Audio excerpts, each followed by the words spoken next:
Hello बच्चे लोग, स्वागत है आपका द वाइट बोर्ड चैनल पे। और 1 जनवरी को हमने मिशन 100 आउट ऑफ 100 की शुरुआत की थी, जहां अभी आज के डेट में कोई खास रिस्पांस अभी तक देखने को नहीं मिला है। तो कोई बात नहीं, सिंपली क्वेश्चन को सॉल्व करते हैं और मिशन को साइड में रखते हैं।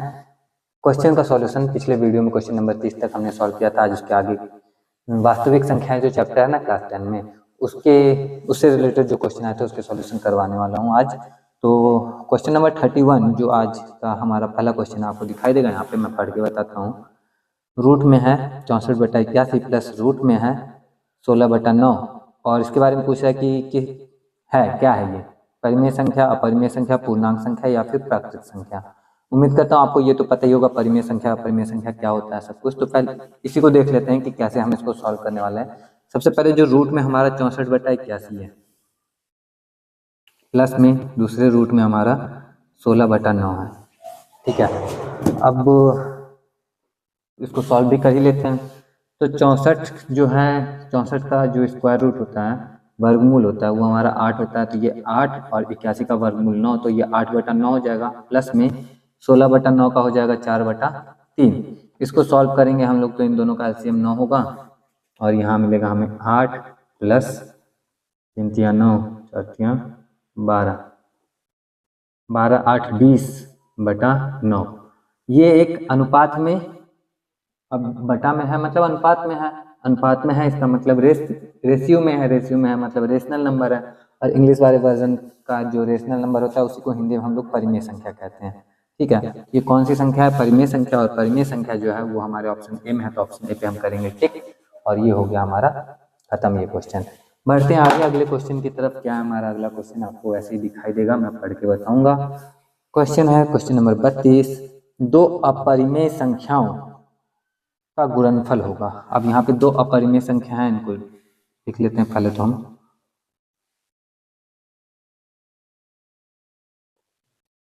देखो, सबसे सिंपल सी चीज आपने क्लास मतलब आपको स्कूल में बताया गया होगा, √2 एक अपरिमेय संख्या, ऐसा सिद्ध करो। ये सिद्ध करने वाला जितना भी आपको हो सकता है आपको याद हो सकता है आपको ना याद हो, लेकिन ये सिद्ध करना जितना ज्यादा कॉम्प्लिकेटेड आपको दिखाया गया था, इसके बाद की जितनी भी चीज थी, जैसे √3 एक अपरिमेय संख्या है सिद्ध करके दिखाओ, इससे आसान हो जाता है। और इसी के बाद जैसे √3 + 5 लिख रहे, दिखने में चाहे जितना भी खतरनाक होता चला जाए, सब आसान ही रहता है। क्यों? क्योंकि हम कहते हैं कि हम जानते हैं कि √3 एक अपरिमेय संख्या, और अपरिमेय संख्या में जब किसी संख्या को जोड़ा जाता है तो वो भी अपरिमेय संख्या ही रहता है, तो ये भी अपरिमेय संख्या है। ठीक है, इरेशनल नंबर बोलते हैं इंग्लिश में इसको।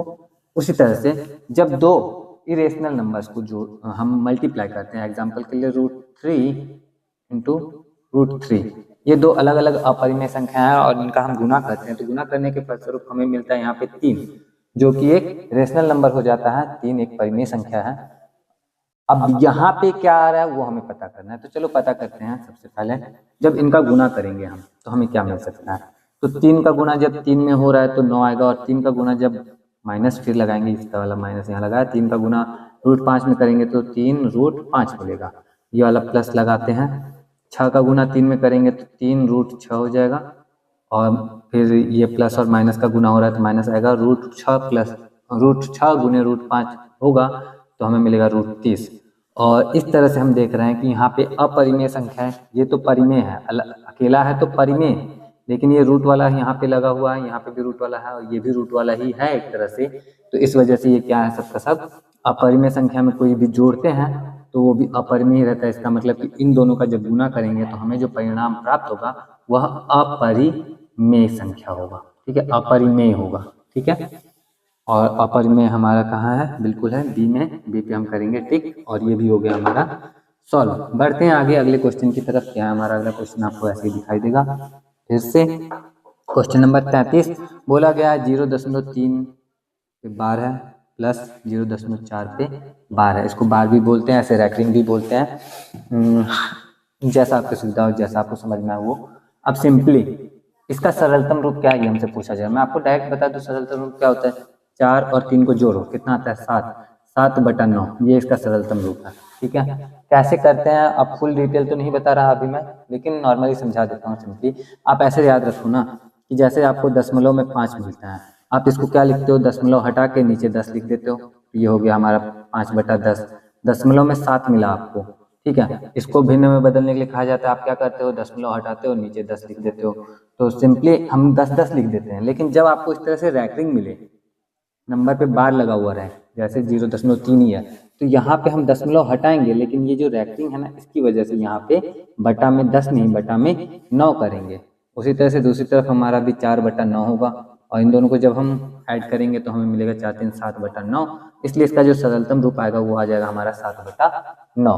अब यहाँ पे जब ये एक अंक की जगह 2 अंक होगा, 3 अंक होगा, या फिर जैसे मान लो यहाँ पे मैंने लिख दिया 0.46, दोनों पे रैंकिंग लगा दिया, या फिर 0.35 और सिर्फ 5 पे रैंकिंग लगा दिया, तो इस केस में क्या आएगा वो अभी नहीं बता रहा हूँ। अगर आपको जानने में इंटरेस्ट हो तो कमेंट करना, कमेंट करोगे तो बताऊंगा, अदरवाइज बढ़ते हैं आगे। इस वीडियो में ऑलरेडी हम जल्दी जल्दी क्वेश्चन सॉल्व करवाने हैं सारे ना, इसलिए बढ़ते हैं स्पीड में आगे, ठीक है। अगर मुझे लगेगा किसी को भी ज़रूरत है तो ज़रूर बताऊंगा, बाकी यूट्यूब पे तो बहुत सारे वीडियोस ऑलरेडी हैं ही ना, मैं क्यों बना रहा हूँ फिर, ऐसे ही मेरा मन। क्वेश्चन नंबर 34 आपको दिखाई देगा, 156 बराबर लिखा हुआ, 156 बराबर 2 की घात x गुणे 3 की घात y गुणे 13 की घात z, और इस केस में हमें x plus y plus z का वैल्यू बताना है। अब इसको अगर आप सॉल्व करने जाओ तो आपको कोई तरीका नहीं मिलेगा ऐसा जिससे आप इसको सॉल्व कर पाओ, तो सॉल्व करने से अच्छा है थोड़ा सा बिना सॉल्व किए काम करेंगे। हम क्या करेंगे, इसको 2, 3 और 13 के गुणनखंड के रूप में लिखेंगे। तो 156 का गुणनखंड करते हैं हम यहाँ पे, तो ये आ जाएगा 7 दूना 14, 8 दूना 16,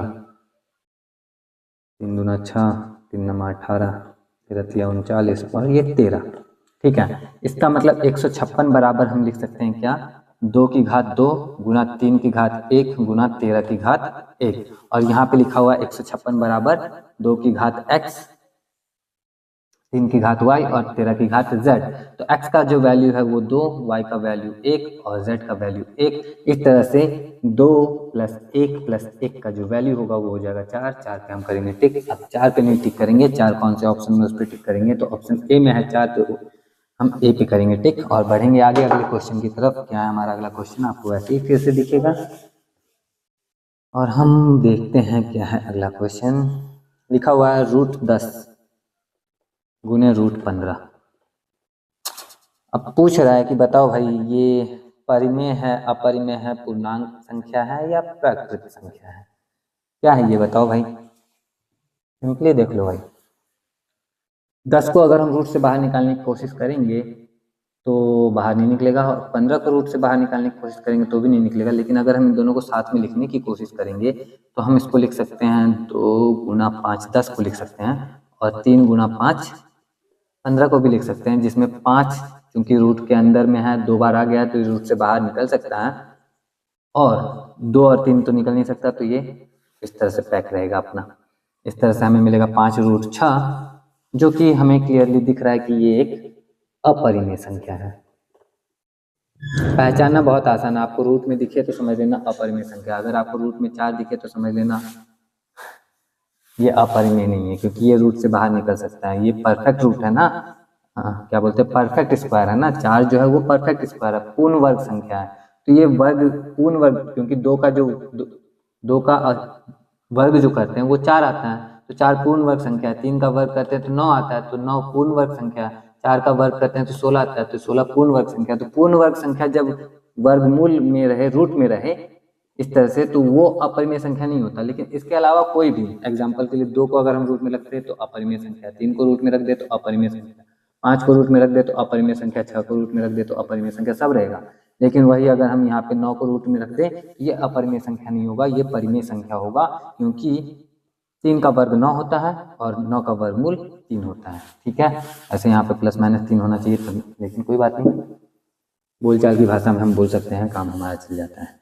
तो समझ में आ गया, अपरिमेय संख्या और परिमेय संख्या कोई दिक्कत वाली बात है नहीं। बढ़ते हैं आगे, ये जो है हमारा अपरिमेय संख्या है। अपरिमेय संख्या हमारा किसमें लिखा हुआ है, ऑप्शन में, बी ऑप्शन में है, तो बी ऑप्शन पे हम करेंगे टिक और बढ़ेंगे आगे अगले क्वेश्चन की तरफ। देख लो क्या है अगला क्वेश्चन। क्वेश्चन नंबर 36, p/2 की घात n गुणे 5 की घात m के रूप में लिखा जाए, के रूप में 0.105 को लिखा जा सकता है। अच्छा, 0.105 को p बटा 2 की घात m गुणे 5 की घात m के रूप में अगर लिखा जाना हो तो कैसे लिख पाएंगे? यह ऑप्शन तो आपको दिखाई दे ही रहे हैं। चलो देख ले क्या क्या लिख सकते हैं। सबसे पहले हम इसको क्या कर सकते हैं, हम इसको कर सकते हैं दशमलव हटा सकते हैं, और चूंकि यहाँ पे दशमलव के बाद में 3 अंक था हमारे पास में, इसलिए नीचे हम 3 जीरो वाला नंबर लिखेंगे, यानी कि 1000। ठीक है, कोई दिक्कत वाली बात नहीं यहाँ तक। तो अब हम 2 और 5 के रूप में जब इसको ब्रेक करेंगे तो हमें पता चल रहा है कि 2 पच्चे 10 होता है, तो हम इसको 10 के रूप में 10 की घात 3 के रूप में लिख सकते हैं। तो चलो लिखें हम 105, और इसको लिखते हैं 2 गुणे 5 की घात 3, तो 2 की घात 3 और 5 की घात 3 भी लिख लेते हैं, कोई दिक्कत यहाँ तक नहीं, ताकि 5 दूना 10 और 10 की घात 3 अगर होगी तो 1000 तो हो ही जाएगा। अब हम देख रहे हैं कि यहाँ पे जो है हमारे ऑप्शंस में हम जब देखते हैं तो वहाँ पे किसी भी ऑप्शन में 105 नहीं है, सब में 21 है। 21 का और 105 का क्या कनेक्शन है? तो 21 में 21 जो है हमारा, उसमें 5 से गुना करते हैं तो 105 आ जाता है। तो इसका मतलब ये जो 5 है ना, 3 5 है, 3 5 मतलब कि 5 की घात 3 है। अगर हम इसको 5 की घात 2 लिख के एक 5 अलग से लिख ले तो ये 5 105 से कटेगा, 5 दूना 10, 5 के 5, तो हमें मिलेगा 21 बटा 2 की घात 3 गुणे 5 की घात 2, और ये होगा हमारा करेक्ट आंसर। आप देख लो ये किस ऑप्शन में है, तो ये है हमारे ऑप्शन सी में। ऑप्शन सी पे हम करेंगे टिक, और ये क्वेश्चन हो गया हमारा सॉल्व। बढ़ते हैं आगे अगले क्वेश्चन की तरफ। क्या है हमारा अगला क्वेश्चन? Question number 37। दो संख्याओं का मसा 25 है और लसा 50 है। दो संख्याओं का मसा 25 है और लसा जो है वो 50 है। ठीक है, मसा मतलब HCF और लसा मतलब LCM होता है। तो HCF और LCM जब दो अलग अलग नंबर्स का, मान लो दो नंबर है कोई A और B, तो उनका जो मल्टीपल होता है ना वो उनके HCF और LCM के गुणनफल के बराबर होता है। मतलब दो संख्याओं का जो गुणनफल होता है उनके लघुत्तम और महत्तम के, लघुत्तम समापवर्त और महत्तम समापवर्तक के गुणनफल के बराबर होता है। इसका मतलब दो संख्याएं जिनका लघुत्तम समापवर्तक और महत्तम समापवर्तक जो है इतना इतना है, तो उनका गुणनफल क्या होगा? इन्हीं दोनों संख्याओं के गुणनफल के बराबर। इसका मतलब हमारा जो आंसर होगा वो 25 गुणे 50 होगा। 25 गुणे 50 होता है 25 25 125, और एक जीरो इसका लग गया, आ गया 1250। तो 1250 हमारे ऑप्शन में है, बिल्कुल है ऑप्शन ए में। तो ऑप्शन ए पे हम करेंगे टिक, और ये क्वेश्चन भी हो गया हमारा सॉल्व। बढ़ते हैं आगे अगले क्वेश्चन की तरफ।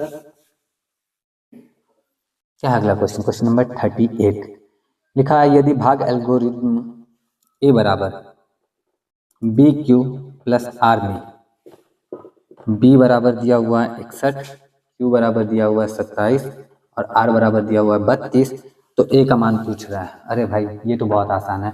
बहुत आसान क्या, बस वैल्यू रखो, सॉल्व करो, आंसर आएगा आपका। B का वैल्यू है 61, Q का वैल्यू है 27 और प्लस R का वैल्यू 32। 27 में 61 का गुना करो, 7 1 के 7, 7 6 42, 2 1 के 2, 42 2, 44 के 4, हासिल 4, 6 दूना 12 4 16 प्लस 32, 7 2 9, 4 3 7 16, 16 7 9, 1679। 1679 है ऑप्शन में, बिल्कुल ऑप्शन ए में है। तो ऑप्शन ए पे हम करेंगे टिक, और ये क्वेश्चन भी हो गया सॉल्व हमारा। कितना जल्दी जल्दी आराम से सारा क्वेश्चन सॉल्व हो रहा है। चलो बढ़ते हैं आगे अगले क्वेश्चन पे। क्या है हमारा अगला क्वेश्चन? 40 नंबर का क्वेश्चन। Q एक धनात्मक पूर्णांक है तो निम्नलिखित में कौन सा धनात्मक विषम पूर्णांक है? Q कोई पूर्णांक है और हमसे पूछा जा रहा है। इस टाइप का क्वेश्चन पिछले क्वेश्चन पेपर में भी था, अगर आपने देखा होगा तो आपको पता होगा, नहीं देखा है तो कोई बात नहीं, अभी देख लो। Q एक धनात्मक पूर्णांक अगर है, कोई भी धनात्मक पूर्णांक मान ले, तो इसमें से कौन सा एक विषम पूर्णांक होगा, ये हमसे पूछा जा रहा है। देखो भाई सिंपली, अगर Q कोई पूर्णांक है, धनात्मक पूर्णांक, तो धनात्मक पूर्णांक मतलब समझ लो 1 2 3 4 5 6 7 8 9 10 एक्सेट्रा, इनमें से कोई भी। तो ये धनात्मक पूर्णांक विषम कब हो सकता है, किस केस में? यहाँ पे आप देखो 6Q सब में लिखा हुआ है, सारे के सारे ऑप्शन में 6Q तो है ही, 6Q तो डेफिनेटली है सब में, तो 6Q तो हमारा कंपलसरी है। अब 6 अगर क्यू जो है अगर 1 होगा तो 6 से मल्टीप्लाई होने के बाद 6 से मल्टीप्लाई होने के बाद 6 हो जाएगा। अगर तो 6 हो जाएगा। अगर विषम होगा तो ऑटोमेटिक सम हो जाएगा, और अगर सम है तो भी 6 से गुना होने के बाद तो सम ही हो जाएगा। तो 6q तो किसी भी केस में q अगर एक धनात्मक पूर्णांक है तो 6q जो है किसी भी केस में विषम नहीं हो सकता। विषम कब होगा? जब इसमें कोई विषम संख्या जोड़ेंगे। तो 6q वाले हमारे जितने भी ऑप्शन में आप सबको देखो ध्यान से, तो पहले में 1 जोड़ा है, पहले दूसरे में 2, तीसरे में 4 और चौथे में 6। तो हम जानते हैं कि इसमें जब विषम संख्या जोड़ेंगे तभी ये विषम हो सकता है, और विषम संख्या तो 1 है। इसका मतलब कि हमारा जो है q अगर एक धनात्मक पूर्णांक है तो 6q + 1 जो है वही हमारा विषम संख्या होगा, बाकी सब सम संख्या होगा। ठीक है, और इस वजह से हमारा इस क्वेश्चन का जो है ऑप्शन ए करेक्ट आंसर होगा। अब हम बढ़ते हैं अपने अगले क्वेश्चन की तरफ, जो शायद हमारे इस वीडियो का लास्ट क्वेश्चन हो सकता है, क्योंकि अगला क्वेश्चन जो है ट्रिग्नोमेट्री से रिलेटेड है, तो अगले वीडियो में डिस्कस करेंगे उसको। हमारे आज वीडियो का लास्ट क्वेश्चन बहुत आसान है। 2 लगातार विषम संख्याओं का मसा होता है। 2 लगातार विषम संख्याएं जो होती हैं उनका मसा हमेशा 1 होता है। आप बस यही खत्म हो गया। इसको इसमें बताने जैसा कुछ नहीं है। 2 लगातार विषम संख्याएं हैं, उनका मसा 1 ही होगा। ठीक है, 2 लगातार सम संख्या है तो उनका मसा 2 होगा। ठीक है, याद रख लो और करके देख लो। मसा मतलब एचसीएफ, एचसीएफ मतलब क्या होता है भाई? क्या था एचसीएफ का मतलब? Highest common factor. ठीक है, तो वो होता है, देख लो करके समझ में आ जाएगा। आई होप कि ये वीडियो आपके लिए हेल्पफुल रहे। अगर आपको वीडियो अच्छा लगा हो तो वीडियो को लाइक कर देना, कमेंट करके भी बताना वीडियो आपके लिए हेल्पफुल रही नहीं रही, जो भी आपका ओपिनियन हो। बाकी आज की वीडियो के लिए इतना ही। मैं मिलूंगा आपसे नेक्स्ट वीडियो में। टिल देन अपना ख्याल रखना, अच्छे से पढ़ाई करते रहना, और कोई भी डाउट हो तो आराम से मैसेज करके पूछना चाहो तो पूछ सकते हो। जय हिंद।